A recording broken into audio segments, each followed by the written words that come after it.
कर शिरी ठेवा आरती ओवाळीतो मनोभावे करुणी सेवा जय जय श्री शनी देवा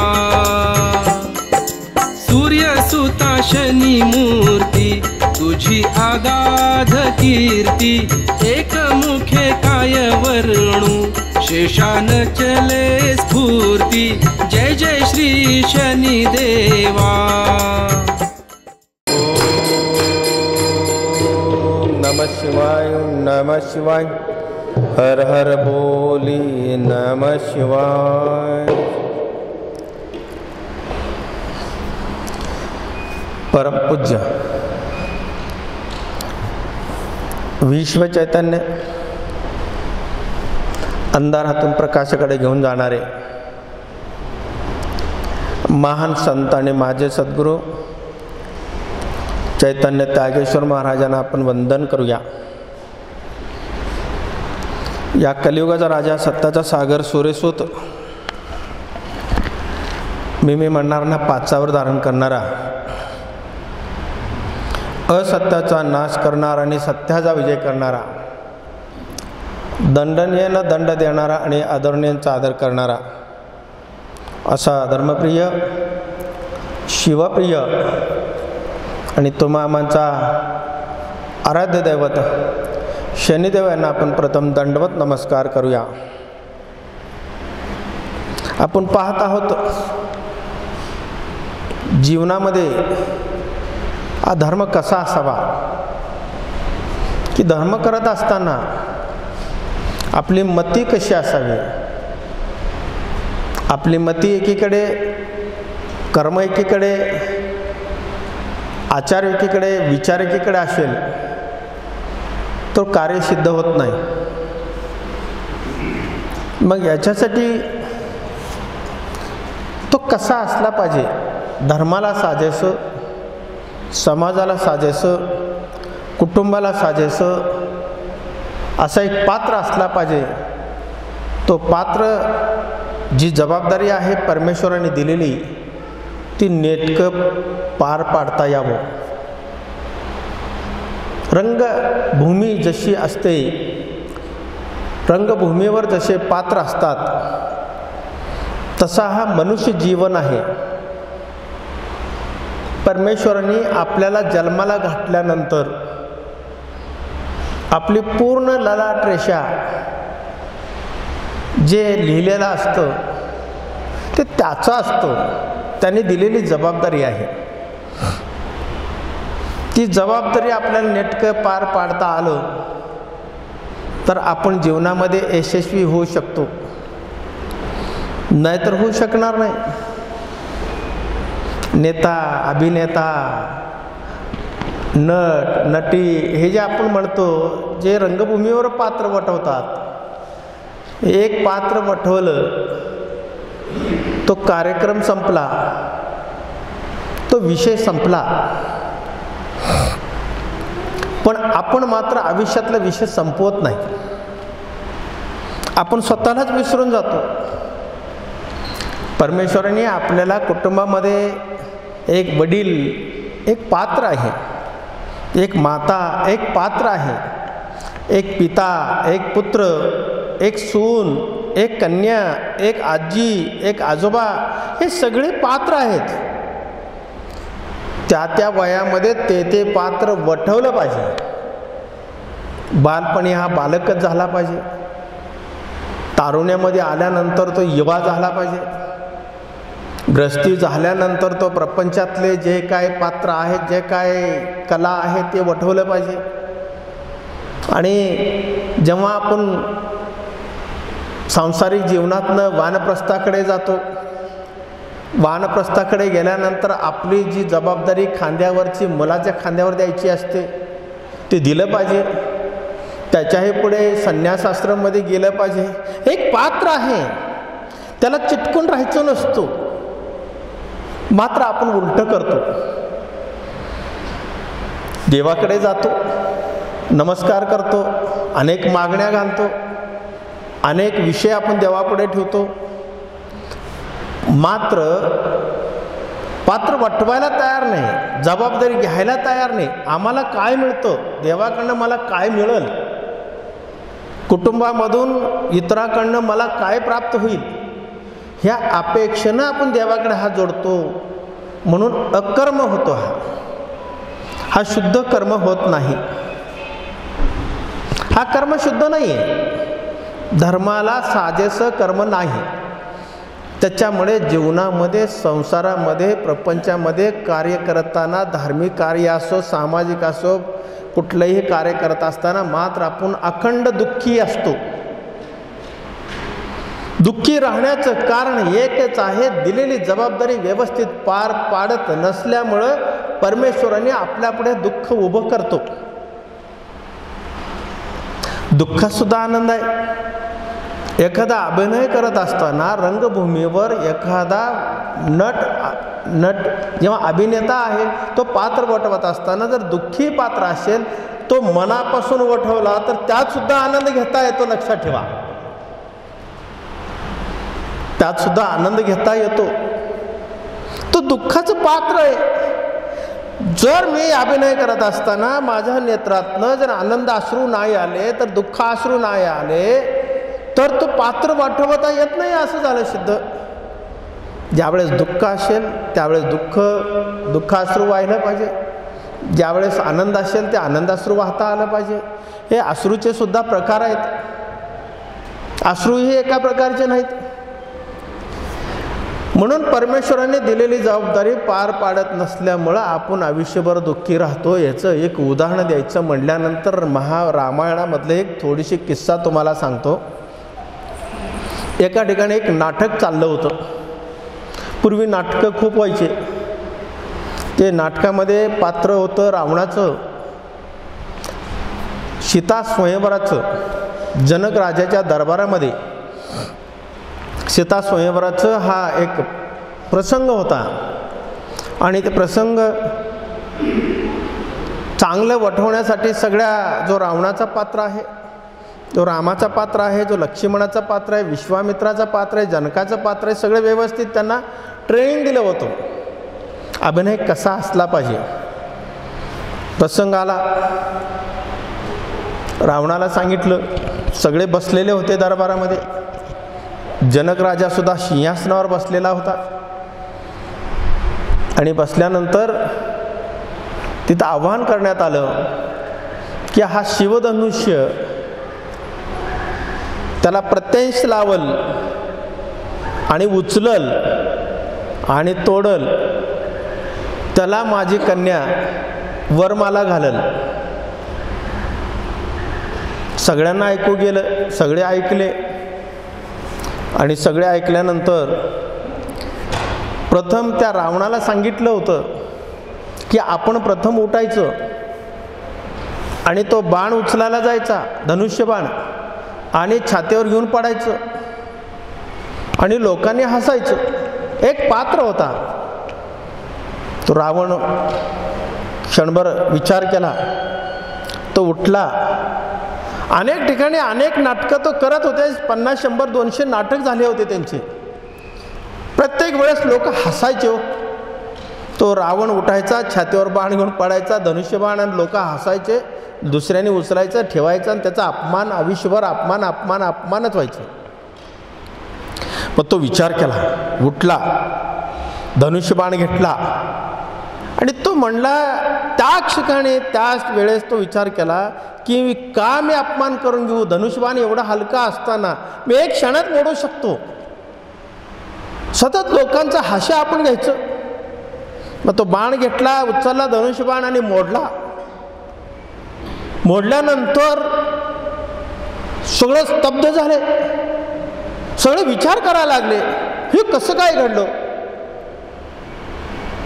मग धनुष्यबाण ज्यांनी जनक राजाने ठेवलं होतं त्यांनी त्यांच्या सेवकांना आवाज दिला, अरे धनुष्यबाण, अरे शिवधनुष्य काय नाही ठेवलं, हे कशाला ठेवला तुम्ही.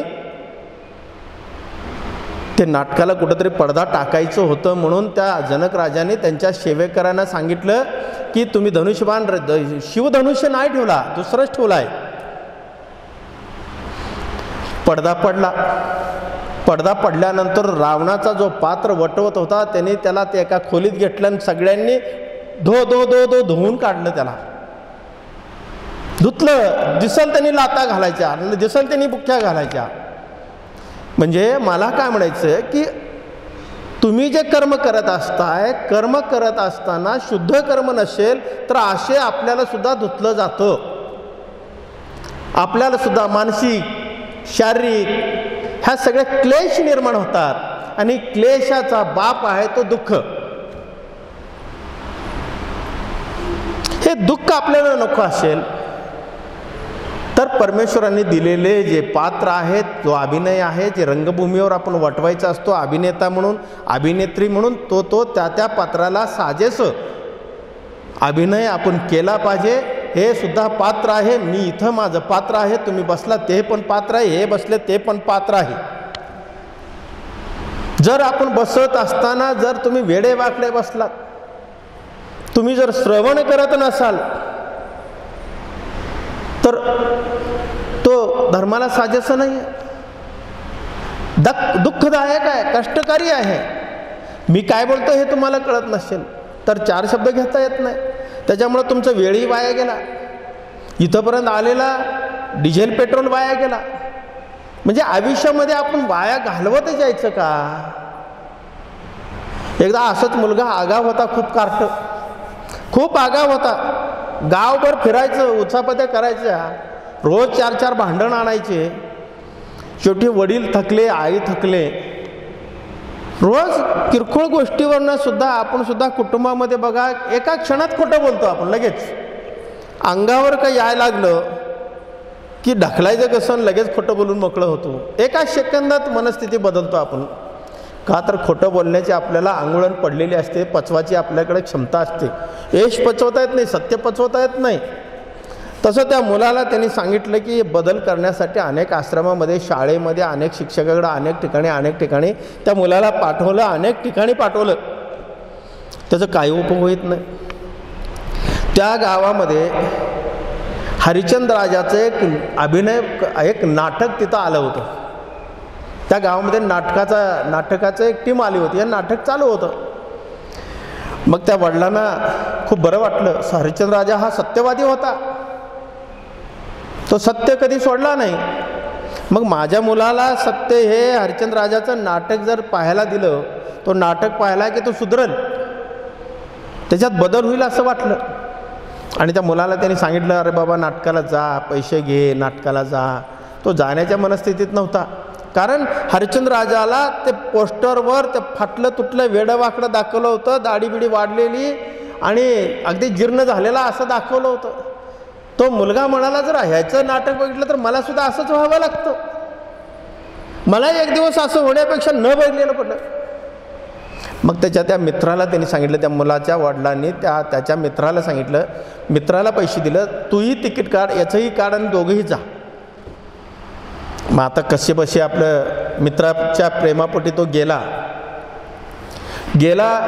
तरी अर्ध नाटक सुरू झालं होतं. नाटक सुरुवात झाली, हा गेला आणि गेल्यानंतर गेला की त्याला एशी बिशी मस्त पाशमध्ये होतं, फॅन होते, सगळे होते. त्याला झोप लागली. नाटक अर्ध गेलं. झोप लागल्यानंतर त्या मित्राने हलवून त्याला उठवलं. तो उठवला, अशा क्षणी उठवलं की तो सर्व राज्य सोडून, राज्य सिंहासन सोडून तो भिकारी तो वनात चालला होता. हरिश्चंद्र राजा कुठे चालला होता? तारामतीला घेऊन, रोहितला घेऊन तो वनात चालला होता.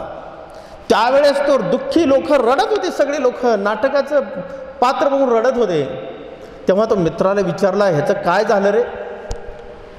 तेव्हा मित्रांनी सांगितलं, ह्यानं खरं बोलल्यामुळं ह्याला राज्य सोडून द्यावं लागलं आणि दिलेलं वचन पाळावं लागलं, म्हणून हा वनवासात जावं लागलं. बरं झालं तू बोलास ते, बरं झालं. माझ्या बापाला मी सांगत होतो मला ह्या नाटकाला नको. तो ओरडून सांगितला. म्हणजे सांगण्याचा उद्देश हा दुःख माणसाच्या जीवनाला अंगवळण पडलेलं असतं. असत्य, सतत असत्य अंगवळण पडलेलं असतो. म्हणून माणसाला हे पचनी पडत नाही.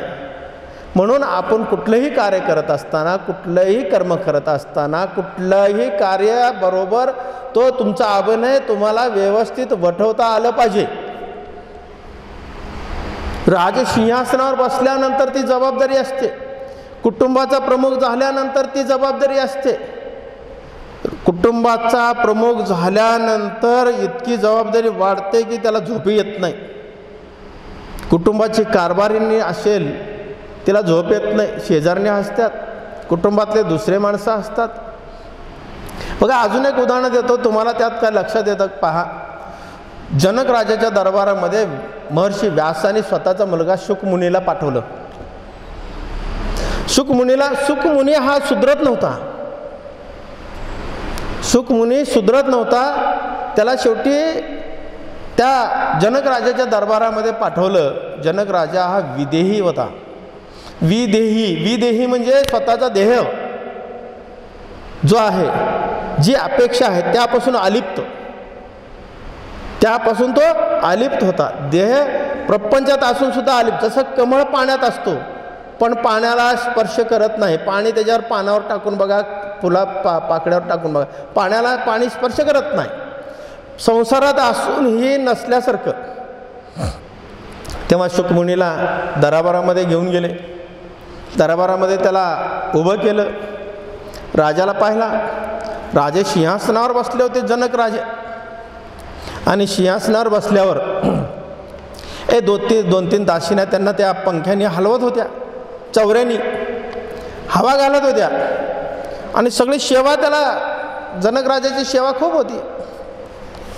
तेव्हा शुकमुनी म्हणाला, माझ्या वडिलांनी यांच्याकडे पाठवलं, हे तर विलासी ऐश्वर्यामध्ये आहेत, हे तर विलासी ऐश्वर्य, यांना दासीने आहेत हवा घालायला चवऱ्याने, सगळे पाय चेपाला माणसं आहेत, सगळं सुखसोयी आहेत, गादीवर सिंहासन सोन्याचं आहे. सोन्याच्या सिंहासनावर हे बसून आम्हाला काय न्याय देऊ शकतात हे मनामध्ये विचार केलं त्याने. पण ते जनक राजे अंतर्ज्ञानी होते, आत्मज्ञानी होते, आत्मबोधी होते, आत्मलाभी होते. त्यांच्या मनातलं त्यांनी ओळखलं आणि त्यांनी सांगितलं की ह्या शुकमुनींना भोजनासाठी घेऊन जावा. त्यांना भोजनाची, राहण्याची व्यवस्था करण्यात आलेली आहे. मग तो शुकमुनींना घेऊन गेलं भोजनासाठी. जिथे भोजन त्यांची व्यवस्था केली होती त्या ठिकाणी एक सूक्ष्म अशी रेशीम दोरा होता. आणि ते रेशीम दोरा, त्या दोऱ्याने डोक्यावर एक तलवार बांधलेली होती. त्या तलवार बांधलेली होती. आणि पंचपक्वान त्याला देण्यात आलं जेवण. सर्व प्रकारचे पदार्थ, व्यंजन होते त्यामध्ये.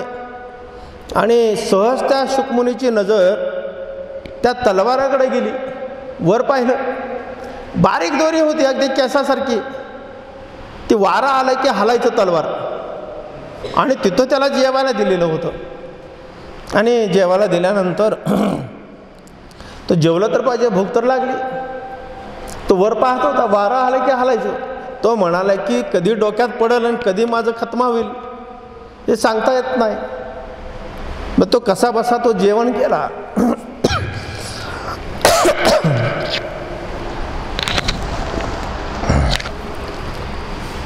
कसा बसा तो दिलेला जेवण केला त्याने. जेवण केल्यानंतर दुसऱ्या दिवशी जनक राजांच्या समोर त्यांना उभं करण्यात आलं. आणि उभं केल्यानंतर जनक राजांनी त्यांना विचारलं की आपलं भोजन वगैरे व्यवस्थित झालं का, आपली सोय व्यवस्थित झाली का, आपल्या भोजनामध्ये काय काय प्रकार होते, काय काय पदार्थ होते. तेव्हा शुकमुनी म्हणाला की जेवण झालं पण पदार्थ काय होते माहीत नाही. ते राजा म्हणाला, अरे तू प्रसाद ग्रहण केलास, तू भोजन केलास, तू भोजन करत असताना काय पदार्थ होते तुला कसं काय माहीत नाही. तेव्हा तो म्हणाला की मला काय माहीत नव्हतं पण मी जेवण केला. तेव्हा खूपच विचारल्यानंतर शुकमुनीने सांगितला की माझ्या डोक्यावर तलवार हलत होता, माझ्या डोक्यावर तलवार हलत होता, माझं लक्ष सगळं तलवाराकडे होतं. त्याच्यामुळं मी काय खाल्लं हे मला कळलं नाही. तसं बाबांनो जीवनामध्ये सुद्धा असंच आहे. तुम्ही ज्याच्याकडे लक्ष देताय तेच तुमच्या डोक्यात येतं. त्याच्यामुळं तुम्ही दुःखी राहता आयुष्यभर. लक्षात ठेवा. संसाराचं तुम्ही चिंतन केला तर संसार डोक्यात राहणार. व्यापाराचं डोक्यात राहिला तर व्यापार डोक्यात राहणार. एखाद्याला लुटायचं, एखाद्याला खपवायचं, एखाद्याला वाट लावायची जर डोक्यात राहिलं तर दिवसभर तेच राहणार, दुसरं काही राहणार नाही. म्हणून आपण प्रपंचामध्ये दुःखी असतो. दुःखी राहण्याचं कारणच एवढं आहे. प्रपंचात राहून परमार्थ जर केलात तर मात्र माणूस दुःखी राहत नाही. परमात्माचे चिंतन केल्यानंतर तो चिंतन हाच मोक्षाचा द्वार आहे. चिता ही मेलेल्या माणसाला जाळते, चिंता ही जिवंत माणसाला जाळते, आणि चिंतन हे मेलेल्या माणसाला जिवंत करते. एवढं सामर्थ्य त्यामध्ये आहे. लक्षात ठेवा बाबांनो, एवढं सामर्थ्य त्यामध्ये आहे. म्हणून तुम्ही प्रपंच करा, सगळं व्यापार करा, धंदे करा, सगळं काय जीवनामध्ये करा, पण त्या गोष्टीपासून मात्र अलिप्त राहा. त्या गोष्टीपासून अलिप्त राहिला, तुमच्या डोक्यात तो विषय नाही राहिला, तर आपण प्रपंच राहून सुद्धा आनंदी राहू शकतो. प्रपंच राहून आनंदी राहायचं असेल तर परमेश्वराचं चिंतन एकच माध्यम आहे.